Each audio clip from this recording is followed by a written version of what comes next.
तो hi friends, स्वागत है आपका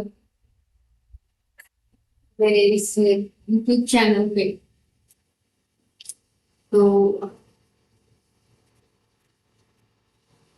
आज जो है वो 13 अगस्त जो है वो डेट है और फ्राइडे है आज। और हम जो है वो क्या पढ़ रहे थे, रैपिडेक्स इंग्लिश स्पीकिंग कोर्स जो है वो पढ़ रहे हैं। ठीक है।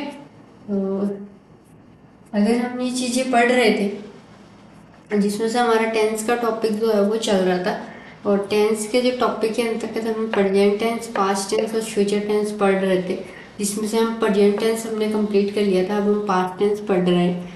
तो देखो, पास्ट टेंस से जो रिलेटेड जो चीज़ें हैं वो हमें देखनी है। तो ये 4 वाक्यों को समझो आप। जैसे फर्स्ट वाक्य है राम स्टडीड, सेकंड वाक्य है राम वाज स्टडीड। यहाँ देखो वाज लग रहा है, ठीक है। और यहाँ जो है वो हेड लग रहा है, और यहाँ जो है वो क्या लग रहा है, हेड भी लग रहा है। तो इन सारी चीज़ों को आप समझो कि जैसे राम स्टडी हो गया, राम वाज स्टडिंग हो गया, या फिर राम हैड स्टडीज हो गया, या फिर Ram had been studying since morning हो गया। अब आप इसको समझो। जैसे प्रेजेंट इसको अपन ने 4 पार्ट में बांटा था ना, प्रेजेंट सिंपल, या फिर प्रेजेंट इंडेफिनिट, उसके बाद में प्रेजेंट कॉन्टिन्यूस, फिर प्रेजेंट परफेक्ट, उसके बाद प्रेजेंट परफेक्ट कॉन्टिन्यूस।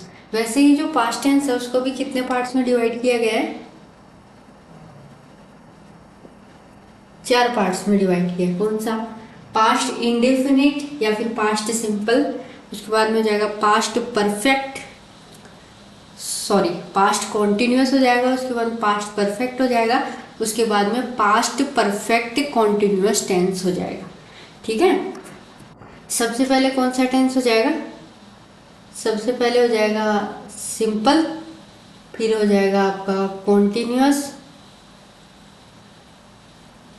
फिर हो जाएगा परफेक्ट, और फिर क्या हो जाएगा, परफेक्ट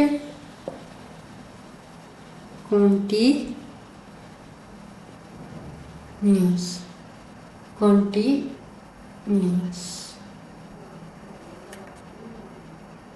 ठीक है। Past simple, past continuous, past perfect और पास्ट परफेक्ट कॉन्टिन्यूस। तो ये जो है वो पास्ट के भी 4 पार्ट हो गए। तो 4 प्रेजेंट के, 4 पास्ट के। अभी तक टोटल कितने पढ़ लिए अपन ने? 8 पढ़ लिए। टोटल पढ़ने कितने हैं? 12, क्योंकि 4 फ्यूचर के भी तो होंगे ना। तो 4, 8 और 12। ठीक है, इस तरह से। अब देखो, जैसे राम स्टडीड, इस टेंस को समझो आपने। सबसे पहले इस टेंस को समझो कि राम स्टडी यानी राम पढ़ा। इस वाले वाक्य का हिंदी अर्थ क्या होगा कि राम पढ़ा।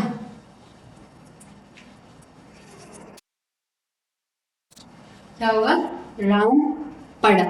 इसका राम पढ़ रहा था। इसका क्या हो जाएगा? राम वाज स्टडिंग यानी राम पढ़ रहा था। और राम हैड स्टडीड यानी राम ने पढ़ लिया था। और Ram had been since, had been, Ram had been studying since morning यानी राम सुबह से पढ़ रहा था। इस चीज को ध्यान से समझो। राम स्टडीड यानी राम पढ़ा, राम वाज स्टडिंग यानी राम पढ़ रहा था, राम हैड स्टडीड यानी राम ने पढ़ लिया था, और Ram had been studying since morning यानी राम सुबह से पढ़ रहा था। अब सबसे पहले वाक्य को देखो कि राम स्टडीड यानी राम पढ़ा। इस टेंस में क्या हो रहा है?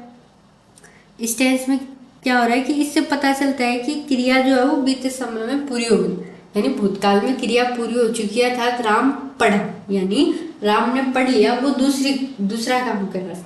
जैसे राम खेल लिया और खेल के चला गया, तो हम क्या बोलेंगे? राम खेला। ठीक है, राम प्लेड, ऐसे।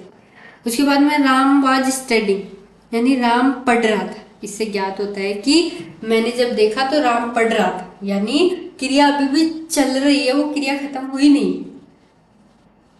राम हैड स्टडीड यानी राम ने पढ़ लिया था, अर्थात क्रिया जो है पूरी हो गई थी। और Ram had been studying since morning यानी राम जो है वो सुबह से पढ़ रहा था।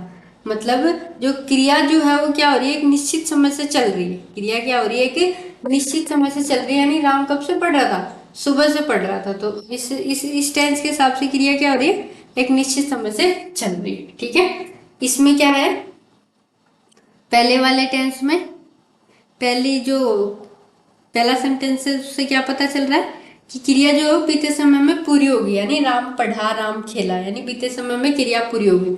राम पढ़ रहा था, यानी क्रिया अभी भी बीते समय में क्या होगी, क्रिया चल रही है। राम हैड स्टडी, यानी राम ने पढ़ लिया था, यानी क्रिया पूरी हो चुकी है। Ram had been studying since morning, यानी राम सुबह से पढ़ रहा था। अर्थात क्रिया जो है वो क्या हो रही है, एक निश्चित समय से चल रही है, यानी सुबह से जो पढ़ने की क्रिया चल रही है। तो इस हिसाब से जो है वो टेंस के कितने पार्ट हो गए, चार चार पार्ट हो गए। तो टेंस का पहला पार्ट ये हो गया, सेकंड ये हो गया, थर्ड ये हो गया, फोर्थ ये हो गया। ठीक है, इस तरह से जो है वो अपन को टेंस को समझना है, टेंस को पढ़ना है। अब जो है वो हम क्या देखेंगे कि टेंस के सेंटेंसेस देखेंगे। तो मैं एक बार टेंस के सेंटेंसेस जो है वो लिख लेती हूँ, फिर आपको एक्सप्लेन करती हूँ, बोर्ड पे समझाती हूँ। ठीक है, thank you so much. Okay.